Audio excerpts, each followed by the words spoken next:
Había una vez una anciana que vivía en un pequeño pueblo. Era conocida por su bondad, sabiduría y una alegría contagiosa que parecía no tener límites. Los habitantes del pueblo la querían y respetaban profundamente, y a menudo acudían a ella en busca de consejo o consuelo. Un día, un joven se acercó a la anciana con una pregunta que llevaba tiempo rondando en su mente.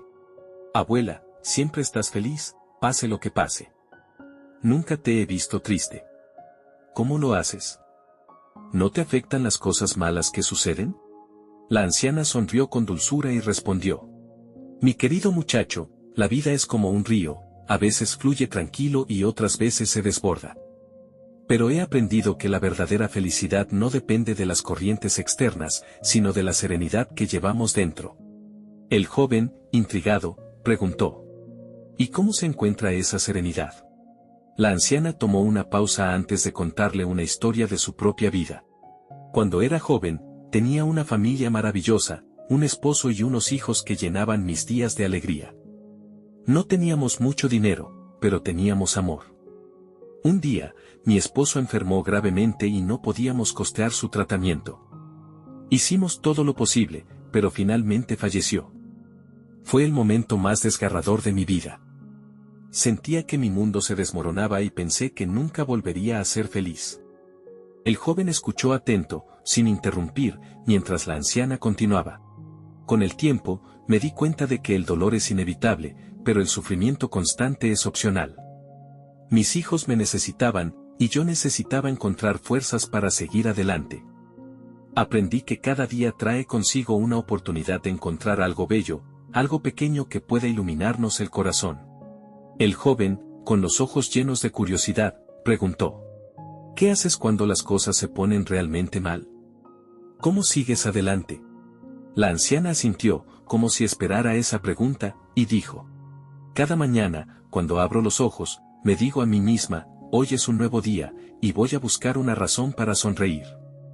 A veces, esa razón es tan simple como el calor del sol en mi piel o el aroma de una flor que florece. Otras veces es más difícil encontrarla, pero siempre hay algo por lo que estar agradecida». El joven reflexionó por un momento y luego preguntó: «¿Y qué pasa si algo terrible sucede y parece que no hay nada bueno?». La anciana respondió con una mirada llena de paz: «En esos momentos, me recuerdo a mí misma que todo en la vida es pasajero. Las tormentas más intensas también llegan a su fin. Cuando algo malo ocurre, me enfoco en las bendiciones que todavía tengo, mi salud, la compañía de mis amigos o incluso el simple hecho de estar viva». La felicidad, querido joven, es una elección que hacemos cada día. Podemos fijarnos en lo negativo y dejarnos llevar por la tristeza, o podemos buscar lo positivo y decidir ser felices. Inspirado por sus palabras, el joven prometió intentar seguir su ejemplo. Con el tiempo, descubrió que su vida comenzaba a cambiar. Aunque enfrentó momentos difíciles, siempre encontraba algo que lo motivara a seguir adelante. Y al igual que la anciana, aprendió a encontrar alegría en las pequeñas cosas. La historia de la anciana pronto se extendió por todo el pueblo. Cada vez más personas comenzaron a entender que la felicidad no se trata de lo que tienes o de lo que te sucede, sino de cómo eliges ver la vida. Gracias a la sabiduría de la anciana, el pueblo se convirtió en un lugar más alegre y lleno de gratitud. La felicidad no es un destino, sino un camino que recorremos cada día con la actitud que elegimos tener. No importa cuán difícil sea la vida, siempre podemos encontrar razones para sonreír y ser agradecidos.